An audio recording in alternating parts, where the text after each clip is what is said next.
want this. We do want them to start thinking for themselves and debating amongst themselves about where their line is.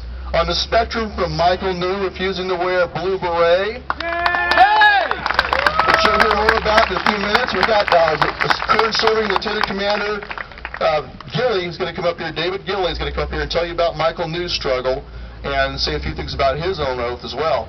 So, but on that spectrum from what Michael New did, who took his stand all the way to refusing to fire on Americans who were resisting attempts to disarm them, that's a spectrum. Somewhere along that line better be your line in the sand. This one's easy to see. The attempt to disarm, a gross, total disarm the American people is pretty obvious. Trying to put Americans in concentration camps, pretty obvious, right? That should be clear.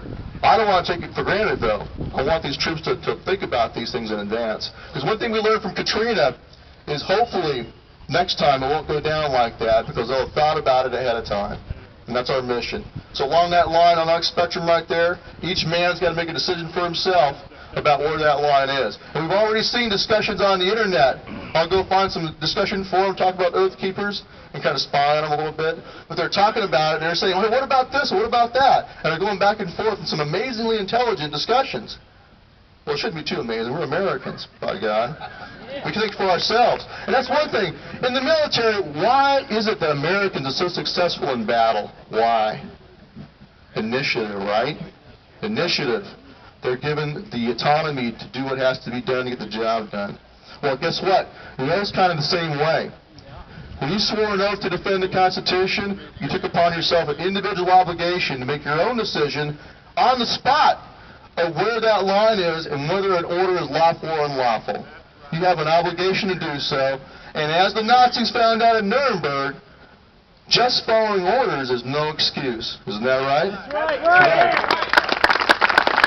You cannot defend yourself. And as some American servicemen have found out, if you follow an unlawful order, you can and will be prosecuted for it. Now, does that mean it's going to be sunshine and flowers and little fluffy Easter bunnies for you? No. Not necessarily, right? It could be hard. Michael New paid a price, not so bad as he could pay. It might be that you take a stand that is not agreed with by your commanders, but you still have that obligation. You're kind of on the edge of a sword. You have to choose. But being men of courage, who are willing to fight and die in combat, you're also willing to sacrifice yourself to do what's right by the Constitution. Right?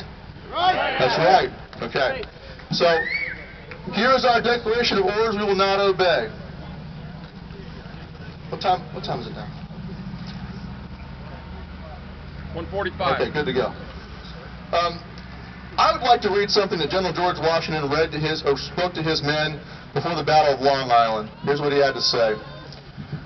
The time is now near at hand, which must probably determine whether Americans are to be freemen or slaves, whether they are to have any property they can call their own, whether their houses and farms are to be pillaged and destroyed, and they consigned to a state of wretchedness from which no human efforts will probably deliver them.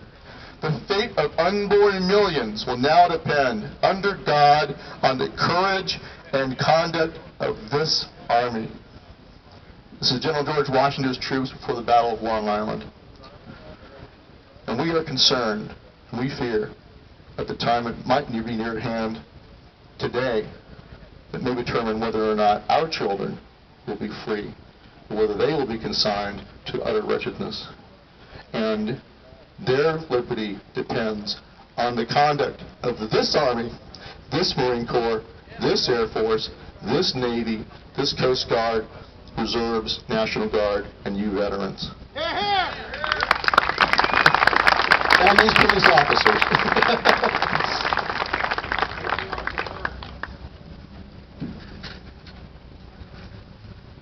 Now Dave is going to read these in summary, and then we'll elaborate a little bit on each point.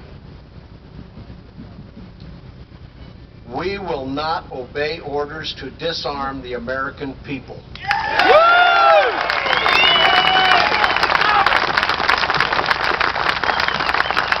And as you well know, the attempt to do just that on April 19, 1775 led to the fighting and the revolution. We fear and we are concerned that the same thing could happen again.